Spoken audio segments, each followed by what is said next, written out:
Physics time. Assalamualaikum semuanya, jumpa lagi sama Aufa. Hari ini kita akan ngebahas listrik dinamis. Seperti biasa, karena satu bab itu isinya banyak, so aku akan bagi dia jadi beberapa part ya.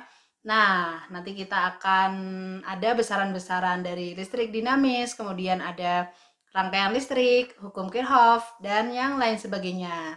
So, untuk video pertama ini kita akan ngebahas arus listrik. So, let's go to worksheet. Baiklah semuanya.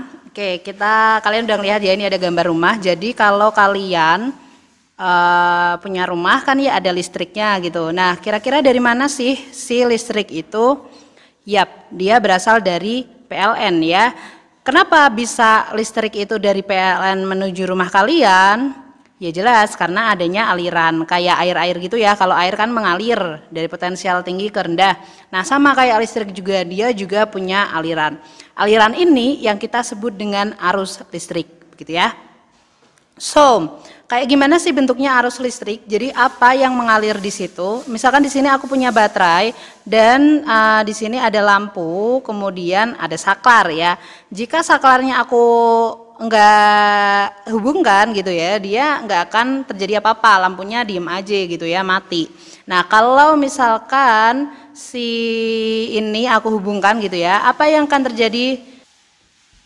Nah, si lampunya akan terang ya. Jadi si lampu tadi akan terang, kemudian terjadilah arus listrik.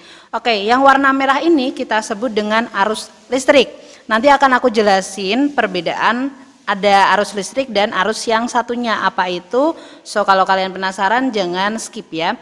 Nah, di sini mari kita lanjut ya.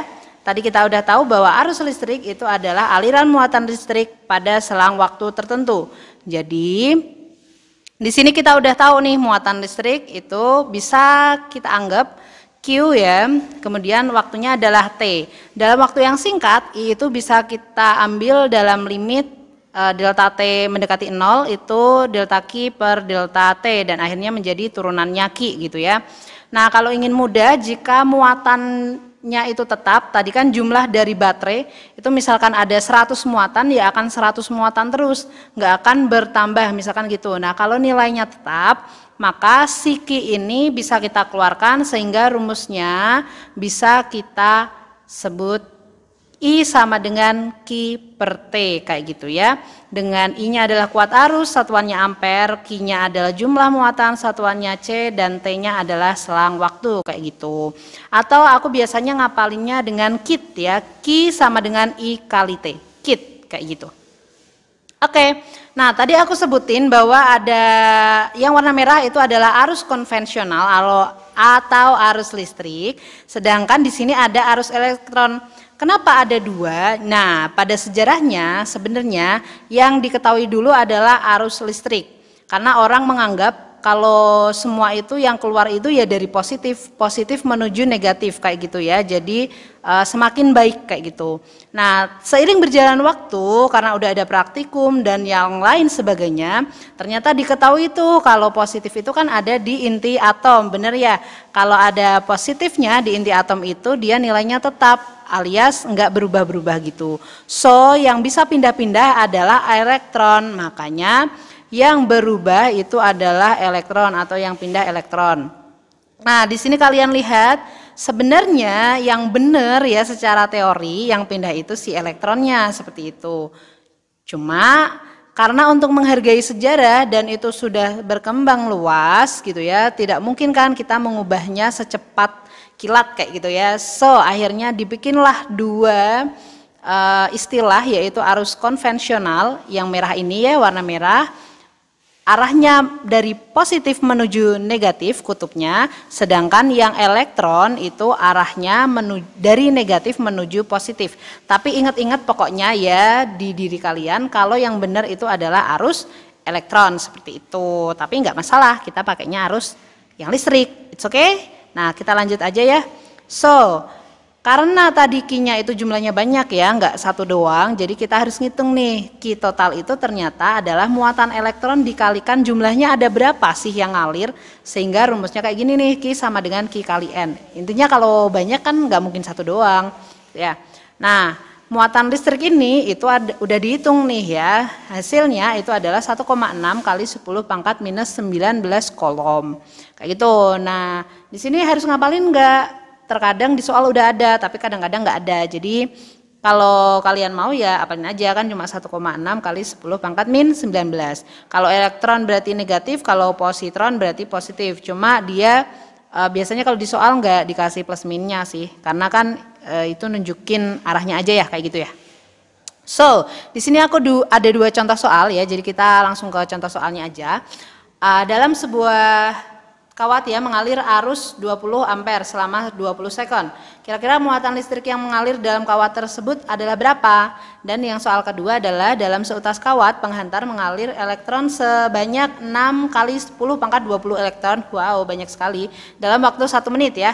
Jadi besarnya arus listrik pada kawat adalah, kita langsung ke penyelesaiannya saja. Jadi di sini yang diketahui nomor 1 adalah arusnya itu 20 ampere dan waktunya adalah 20 sekon. Karena yang ditanya adalah Q, kita punya tadi ya, itu sama dengan Q per T atau kit. Nah, udah tau lah, I-nya adalah 20 ampere dan T-nya 20 sekon, tinggal dikaliin aja. Jawabannya adalah 40 kolom, kayak gitu ya. Gampang kan? Nah, untuk yang soal kedua, di sini yang diketahui adalah ada Q-nya, N-nya adalah 6 10 pangkat 20 elektron. Kemudian ada T-nya adalah 1 menit dengan 1 menit itu 60 sekon ya. Jangan lupa jadikan SI semua. Dan kalian jangan lupa kalau muatan tadi nilainya 1,6 kali 10 pangkat min 19. Yang ditanya adalah I, kita jawab aja sama, I sama dengan Q per T dengan I-nya, Q-nya itu adalah Q kali N. Jadi jumlah elektronnya dikali banyaknya ada berapa gitu ya. Salah ngomong ya tadi ya. Ya, pokoknya intinya muatannya dikali jumlahnya kayak gitu. Nah, I-nya adalah 1,6 kali 10 pangkat min 19 dikalikan 2 kali 10 pangkat 20 kayak gitu. Dibagi dengan waktunya adalah 60, kita dapat 1,6 ampere kayak gitu. Oke, kita akan lanjutin kalau digambar lambang arus listrik itu kayak gimana sih ya. Nah, lambangnya itu seperti ini guys. Jadi ada panahnya, arah I-nya kemana kayak gitu. Nah, I ya lambangnya. Alat ukurnya apa? Untuk mengukur arus listrik, kalian kan tahu ya satuannya arus listrik adalah ampere. Di sini namanya adalah ampere meter. Nah, ampere meter lambangnya itu tinggal buletan dikasih huruf A aja. Bentuknya kayak gimana? Di sini ada 2 ampere meter. Yang pertama adalah tipe analog dan yang kedua adalah tipe digital. Kalau analog kita harus ngelihat dulu tuh jarumnya ada di mana, perhitungannya kayak gimana, baru kita dapetin angkanya ya. Kayak kelas 10 kan udah nyari ya gimana cara nyarinya perhitungan di analog. Kemudian untuk yang digital ya jelas dia pasti langsung muncul ya angkanya. Untuk pembahasan ampere meter akan aku lanjutin di akhir pertemuan. Kenapa? Karena untuk membahas ampere meter itu kita butuh rangkaian listrik. Nah, kita kan belum bahas rangkaian listrik ya. Jadi kalian harus ke rangkaian listrik dulu baru ke ampere meter. Seperti itu. Oke, itu tadi pembahasan tentang arus listrik dan beberapa soal ya. Karena pembahasan arus listrik itu tidak bisa berdiri sendiri. Kita akan lanjut ke bagian selanjutnya. Jadi stay tune terus di channel Aufa. Jangan lupa subscribe, like, and comment. See you next time. Assalamualaikum.